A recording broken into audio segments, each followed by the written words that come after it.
Hello friends, this is Grief speaking. Today we're looking at the Amusement Park Incident Iceberg, made by Shakespeareinluv on Reddit. I thought this one was short, sweet, and really interesting, and after looking at just a few entries, I couldn't help it and accidentally researched the whole iceberg. So I hope you enjoy it. Shout out again to Shakespeareinluv on Reddit for creating the iceberg. I may do an even bigger video on this topic in the future, but for now, this is the Amusement Park Incident Iceberg. Enjoy. Tier 1.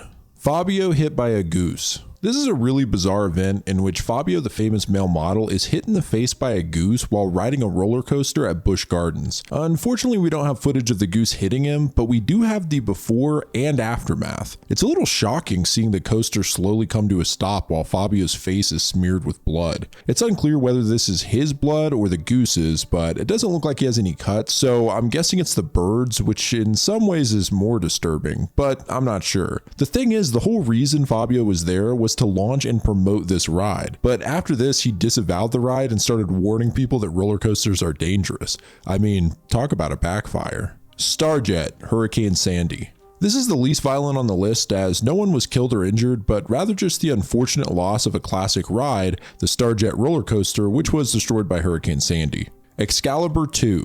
So back in 2011, a kid fell out of a ride called the Excalibur 2.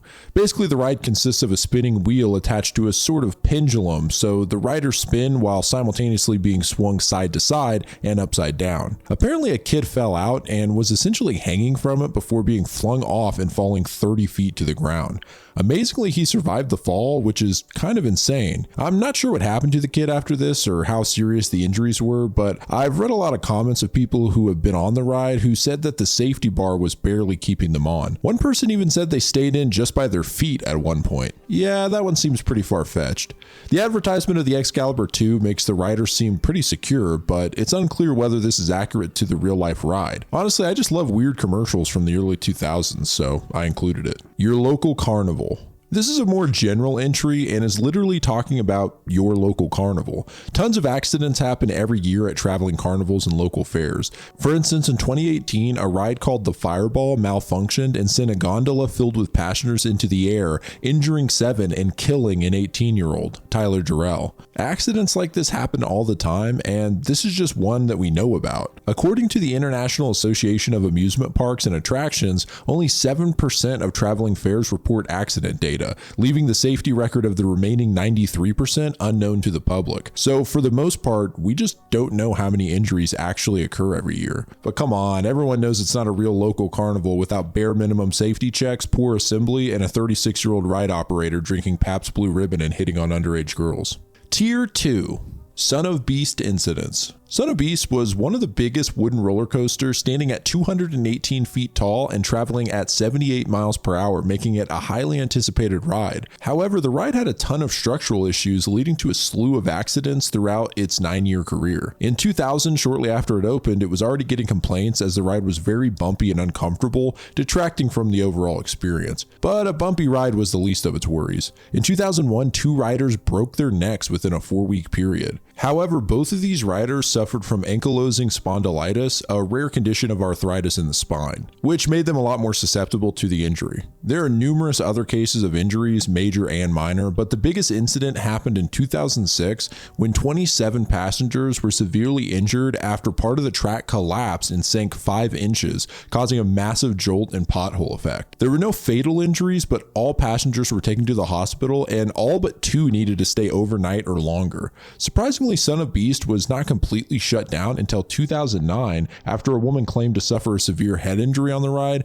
and it hasn't reopened since. If you want a really in-depth analysis of this ride and its history, I'd recommend checking out El Toro Ryan's video on it. He does a great job getting into the ins and outs of roller coasters like this. Top Thrill Dragster. This is a unique one because the incident here doesn't occur to someone on the ride, but instead someone waiting in line. In 2021, a woman was waiting in line to try out the Top Thrill Dragster, a ride that lasts only 27 seconds, as the main appeal is that it reaches speeds of 120 miles per hour. Suddenly, a piece of metal the size of a hand came flying off the ride, striking the woman in the back of the head, causing her to instantly collapse on the pavement. Of course, the ride erupts into chaos, some people even sprinting away, assuming it may be collapsing. Apparently, the chunk of metal dislodged from the ride along with several bolts and shot out toward the line. The woman's identity and condition seem to go undisclosed, so I'm not sure what's happened to her exactly, but hopefully she's recovered. This one freaks me out because it's one thing if you decide to get on a ride, but imagine you're just off on the sidelines eating a corn dog or something, and suddenly you get no-scoped by a ride you're not even on yet. The Smiler. Oof, this is a gnarly one.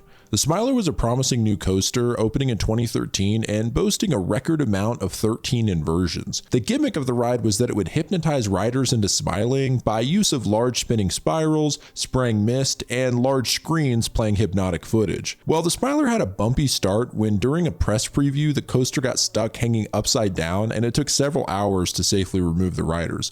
This obviously caused the opening to be pushed back a few weeks. There were several minor accidents that occurred not long after the coaster opened, including instances of more stallouts and plastic guide wheels falling and injuring several riders. However, the reason the Smiler is on this list is an event that happened in 2015 when a fully loaded coaster crashed into an empty stalled out coaster on the track. Somehow all 16 passengers survived, but the damage was absolutely brutal and it took 4 to 5 hours for them to be rescued. Obviously, the passengers suffered from major blood loss and 2 women were forced to have their legs amputated. I can't imagine the pain they must have suffered here, especially considering how long it took for them to be rescued. I mean, holy hell. The most frustrating thing about this is that it was completely avoidable and was due to human error. And by human error, I mean complete idiots. Basically, what happened was the ride triggered an alarm at one point for some minor issue. So the operator shut the ride down and fixed the issue, then ran a test cart out to make sure everything ran smoothly. But the cart stalled out on the test and remained on the track unbeknownst to the operators. Well, the computer stopped them from running the next cart, but they actually chose to override it and send the next cart full of people out. I don't even know if I understand all of this, but it seems clear that this was largely due to incompetence. The ride is actually reopened and is still running to this day, luckily with no incidents. The Dragon Challenge. The Dragon Challenge, originally called the Dueling Dragons, is actually a pretty cool ride concept that was launched at Universal Studios. Riders choose whether they want to ride the fire or ice dragon, and the 2 coasters rapidly pass each other, simulating a battle. Unfortunately, tragedy struck this ride on several occasions, starting in 2009 when a Universal technician was doing foundation checks under the ride, and a ride operator began a test run unaware of the technician. The ride struck the technician on the head as it went by. Surprisingly, the man made a full recovery, but unfortunately this wasn't the only accident caused by the Dueling Dragons. 2 years later, the ride had reopened, now under the name the Dragon Challenge, and became attached to the new Harry Potter section of the park. In 2011, a man was struck in the eye by an object while on the ride. In one section of the ride, both dragons loop right next to each other with only an 18-inch gap, and it was at this point that a loose object hit the man in the head. The worst part about this is that the man was already blind in one eye, and the object struck his other eye that still worked. Ultimately, the eye had to be removed, and now the man is completely blind. I mean, that's just almost unreal to me, just the sheer bad luck of that. It's like some sick joke or something. Well, less than 2 weeks later, another person was hit in the head with an object on the ride. After this, they permanently changed the ride so that the dragons no longer went at the same time. It's kind of a this is why we can't have nice things situation, because these incidents were caused by people who just didn't follow the rules. You're not supposed to have any loose objects on your person, and this was clearly stated in front of the ride, but just because some selfish people ignored the rules, a man lost his sight. From what I understand, nowadays these rides require that you put your things in a locker beforehand, and they use metal detectors to help ensure this. Tier 3, Terminal Velocity. Terminal Velocity feels less like an amusement park ride and more like a circus act. The way it works is that a person is hanging via a harness 100 feet in the air and dropped into a free fall at 52 miles an hour before hitting a safety net at the bottom. What could go wrong, right? Right. So if you couldn't guess, eventually someone fell and just straight up hit the ground. And worse than that, it was a poor 12-year-old girl. Apparently she saw Terminal Velocity on a TV show and wanted to try it. You're actually supposed to be 13 to go on the ride, but her parents signed a consent form to let her on. So this poor 12-year-old girl is all hooked up at the top of the thing, and for whatever reason, the net at the bottom was not in the air, but instead laying flat on the concrete. And they drop her only for her to fall 100 feet, not landing on the net, but the ground. how does this happen? I mean, the bare minimum safety check you would have to do is just look down and see if there's a net there. It just blows my mind that this mistake was possible, and her parents had to sit there and watch their daughter hit the ground with a sickening thud. The dad later said he assumed she was dead as there was blood coming out of her nose and ears. Miraculously, she survived the fall, although with 10 fractures in her back and 1 in her skull. After years of physical therapy, she was able to leave the hospital, and she's still living to this day. Omaha Carnival Scalping. A particularly gruesome one, this took place at a Cinco de Mayo festival in Omaha on a ride called the King's Crown, which is a spinning teacup style ride where riders spin around in a giant crown. Unfortunately, that's when a 12-year-old girl's hair got caught in the ride, pulling so hard that it completely ripped her scalp off. The other passengers on the crown immediately began screaming for them to stop the ride as the girl's head began profusely bleeding. There's a really eerie video taken of the girl seconds before the accident where you can see her long hair blowing in the wind as she smiles. Well, there was so much nerve damage at first that the girl couldn't even open her eyes or move her mouth, but slowly after several skin grafts, she actually survived. Superman Tower of Power. The Tower of Power was a Six Flags staple where riders slowly ascended to the top of a tower and were then dropped at high speeds to the bottom.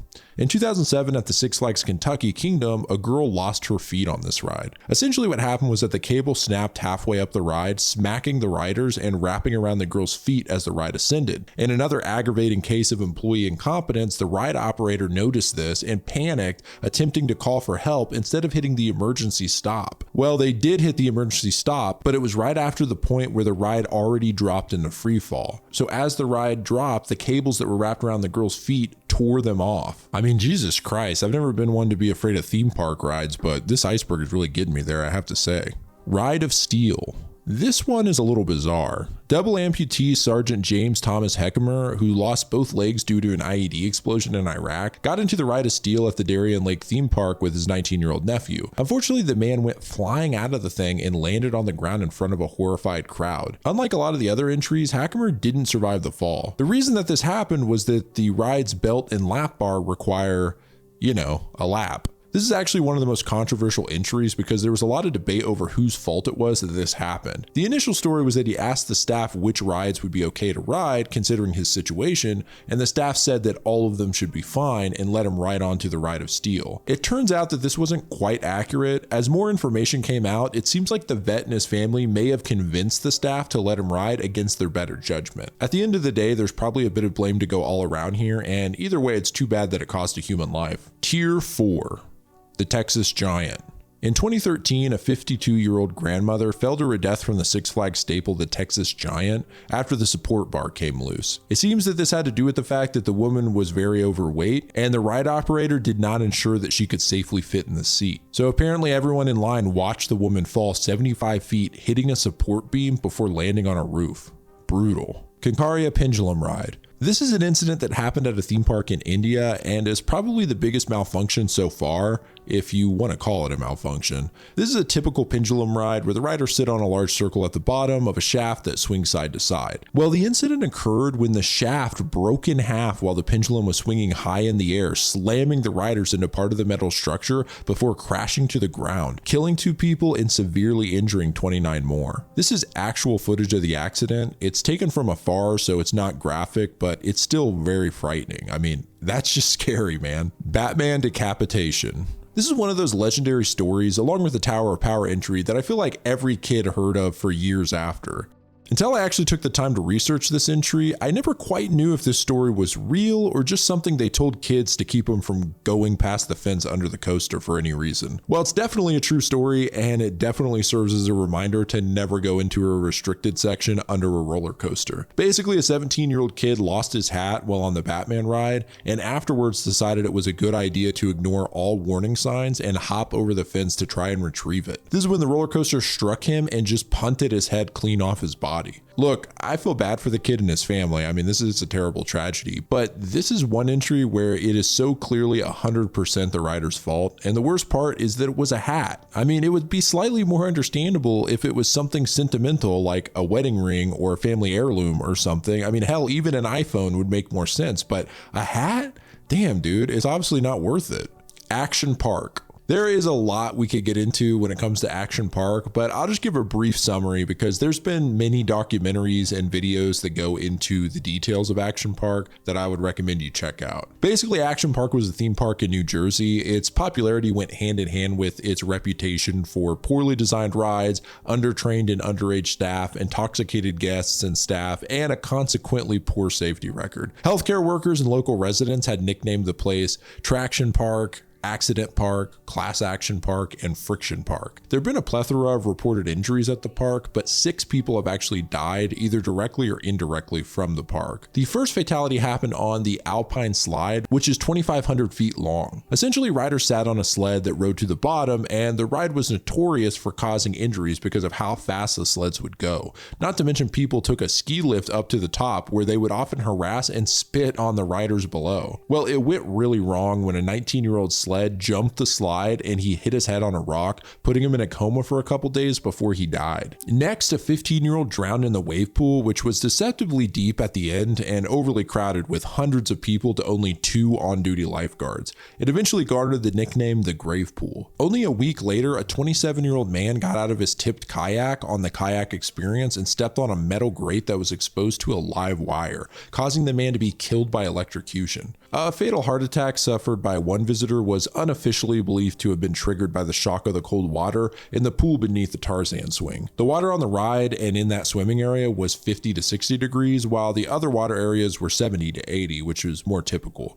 Obviously, this is pretty indirect. After this, 2 more people drowned in the wave pool, making it the least injury-prone attraction, yet the most deadly. The way this place was managed and the brutally dangerous rides make it just fascinating that this thing lasted as long as it did. Many of the park's fans point out the fact that the water park portion of Action Park was actually the first of its kind, and because of the experimental nature of the park, a lot of its attractions have inspired a lot of parks afterwards. Obviously, these were safer, but Action Park laid the groundwork. And I gotta say, injuries and fatalities aside, this place looked like a lot of fun. I'd recommend watching some of the mini docs made about it if you're interested. Tier 5, Thunder River Rapids. This incident occurred at Dream World Theme Park on the Thunder River Rapids ride when one of the rafts flips upside down, killing 4 people. This ride isn't much different from most river rides like this, where riders sit on a circular raft that carries them downstream, often getting splashed with water on the way down. Eventually, the rafts are carried up by a conveyor belt where the passengers can disboard. So what happened here was that one raft got stuck on the conveyor belt at the end of the ride when the next raft came up behind it and forced the first raft onto its side, pushing the passengers out, who subsequently got caught in the machinery and killed. The only silver lining on this one is that there were 2 children who were on the ride who actually survived unharmed. I mean, physically unharmed. They did have to watch their family members die, so I don't think they're just going to move on from that one. Haunted Castle Fire. The Haunted Castle was a haunted house style attraction at Six Flags where guests would travel through maze-like corridors filled with jump scares and an eerie atmosphere. In 1984, a devastating fire broke out that killed 8 teenagers. It's unclear exactly what started the fire, but one teen boy said he saw another boy light his way through the corridor using a cigarette lighter because of a malfunctioned strobe light and accidentally ignited rubber padding on the wall. Whether this story is true and that's the actual source of the fire or not, the fire spread very quickly due to the amount of flammable decorations. What's worse is that because of the maze-style pathways, it was very difficult to escape the building for the 29 people inside at the time. Not to mention the fact that one girl just assumed that the fire and smoke were part of the attraction at first. Although most of the guests escaped alive, 8 teens did not make it out. Their bodies were so badly burned that the firemen who entered originally thought they were just mannequins used as props for the attraction. That is disturbing. Well, it's no surprise that this place was not up to code, and luckily the victims and victims' families were able to sue the park. Orlando Freefall. This is one of the most disturbing entries to me, mostly because the entire thing is on video. The incident took place at Icon Park in Orlando on a freefall ride similar to the Tower of Power. The ride ascends to the top, and as it falls, a teenage boy slips out of his seat, falling hundreds of feet to his death at the bottom. The really eerie part about this is that right before the ride starts, you can see some of the passengers questioning the way that they're strapped in and whether they should have an extra belt. Why doesn't this have like the little click twist, like the seatbelt? Yeah.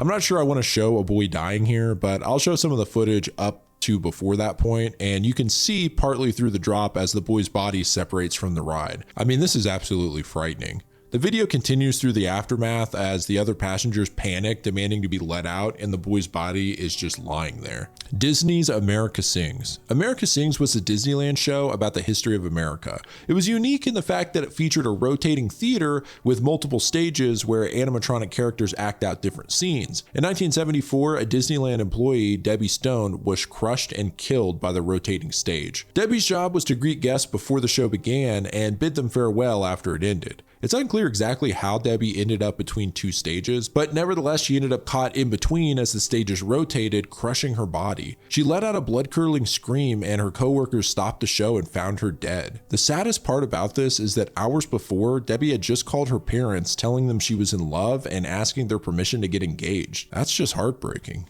Verrückt. Verrückt translates to insane in German and was the world's largest water slide located in Kansas City, Kansas. In 2016, a 10-year-old boy, Caleb Thomas Schwab, was killed on the ride, which is 168 feet tall and has 264 stairs leading to the top. That's taller than the Statue of Liberty, just for reference. The slide featured 3-seater rafts that had been known even before this incident to become airborne. In this particular instance, Caleb's raft came up off the slide and his head collided into a support bar that held up safety netting above the slide. The collision basically decapitated him and his remains followed behind the raft down the slide, leaving a massive trail of blood in its wake. Basically, the worst case scenario happened. This is another one of those instances where this could have been avoided because the ride was clearly unsafe, and as far as I understand, the park did its own safety tests on the ride where even in the tests, the rafts would sometimes lift off the slide, which means this accident was inevitable. If not young Caleb, some other poor soul. The Formosa Fun Coast Fire. So this entry definitely garners the most injuries and fatalities. The Formosa Fun Coast fire that occurred in New Taipei, Taiwan is an absolutely horrific accident. So a little background, this happened at a special event called the Color Play Asia Party, which was inspired by the colored powder used in the Hindu religious festival Holi, also called Festival of Colors. During the event, the concert organizers deployed colored cornstarch powder at the crowd surrounding the stage, straight up caking these people in powder to the point where partiers near the stage were standing almost ankle deep in colored cornstarch. And the powder was repeatedly suspended into the air using air blowers as well as compressed air canisters. Suddenly, a giant fireball erupted into the crowd, lighting hundreds of people on fire. Although the actual fire didn't last long, it definitely made its mark, severely burning 500 people, killing 15, and leaving 200 in critical condition, with many having a majority of their skin burned off. What's worse is that the sheer amount of people injured meant that resources were limited, and many of the injured were forced to wait in pure agony as the medical workers made their way through. Apparently, the event organizers didn't realize that cornstarch powder was flammable and straight up ignored warning signs on the substance. As far as how it was ignited, the main theory is that the stage lights, which run pretty hot, set the powder off. There's a lot of footage and pictures of the aftermath here, and it's pretty disturbing. Well, that's all we got for now. Hope you guys found it interesting. And like I said, there are many more events like these that have happened. So I would definitely be open to doing an even bigger video or iceberg in the future on this topic. Shout out to my patrons, Soma, Naomi Romero, Krusty the Crab, and One Group. You guys are awesome. I do want to mention that I'm in the process of updating my Patreon. So I have a lot of cool stuff coming on there. If you're interested in supporting me, you can check out the link below. But anyway, I appreciate the hell out of you guys. I'm going to quit blabbering, but this is Grief speaking. Goodbye, friends.